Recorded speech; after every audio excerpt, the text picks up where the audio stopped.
SSP Matiari Nurul हक रिंद जी सख्त हिदायतुनि ते मटियारी ज़िले जे सीआईए पुलिस जे मंशियात फ़रोशनि ख़िलाफ़ कार्रवाई। बैनल सूबाई गिरोह जो मेन मंशियात फ़रोश गिरफ़्तार। वॾी मिक़दार में मंशियात ऐं चोरी जी मोटरसाइकिल हथ। केस दाख़िल। मटियारी ज़िले जे पुलिस तर्जुमान जो चवणु आहे त एसएसपी मटियारी नूरुल हक रिंद जी सख्त हिदायतुनि ते मटियारी ज़िले जी सीआईए पुलिस मंशियात फ़रोशनि ख़िलाफ़ कार्रवाई करे बैनल सूबाई गिरोह जे मेन मंशियात फ़रोश फरहान सुमरो खे गिरफ़्तार करे उन वटां वॾे मिक़दार में मेनपुड़ियूं ऐं हिकु अदद चोरी जी मोटरसाइकिल हथ कई वई आहे।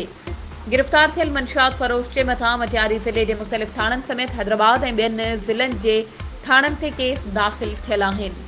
वधीक ख़बरुनि ऐं अपडेट्स जे लाइ असांजे चैनल खे सब्सक्राइब कयो ऐं हा बेल आइकन खे प्रेस करणु न विसारिजो त जीअं असांजी हर नई अचण वारी वीडियो तव्हां ताईं पहुची सघे।